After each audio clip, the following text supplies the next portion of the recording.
Erano perciò sempre sereni, liberi da ogni ansietà e pensiero, senza affanni per il futuro, non si angustiavano neppure di assicurarsi un ospizio per la notte, anche se pativano grandi disagi nel viaggio.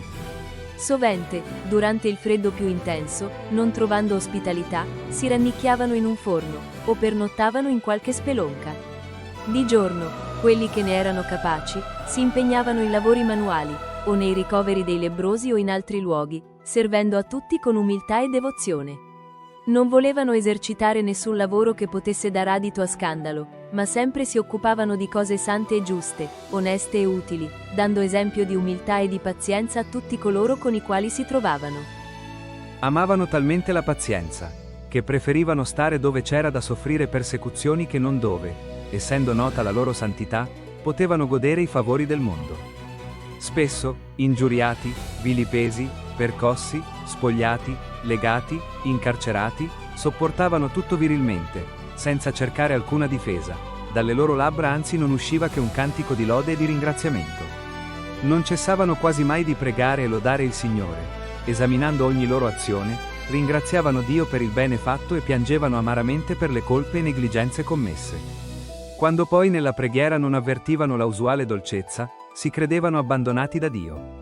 E per non lasciarsi sorprendere dal sonno durante la loro lunga preghiera, adoperavano diversi espedienti.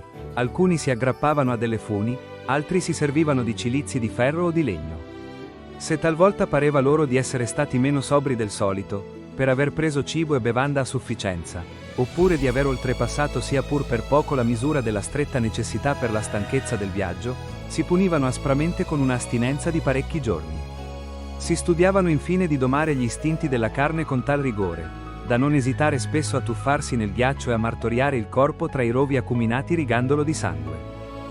Avevano tanto disprezzo per i beni terreni, che a stento sopportavano di accettare le cose più necessarie per vivere e, disabituati ormai da lungo tempo a qualsiasi comodità corporale, affrontavano senza paura alcuna le più dure privazioni.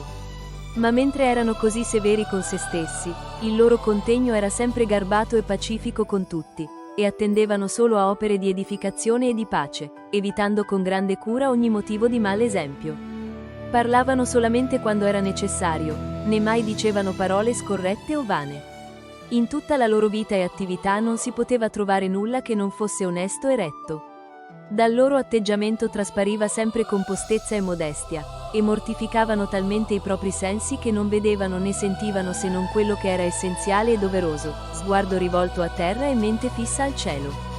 Gelosia, malizia, rancore, diverbi, sospetto, amarezza non trovavano posto in loro, ma soltanto grande concordia, costante serenità, azioni di grazia e di lode. Ecco i principi con i quali Francesco educava i suoi nuovi figli, e non semplicemente a parole, ma soprattutto con le opere e l'esempio della sua vita.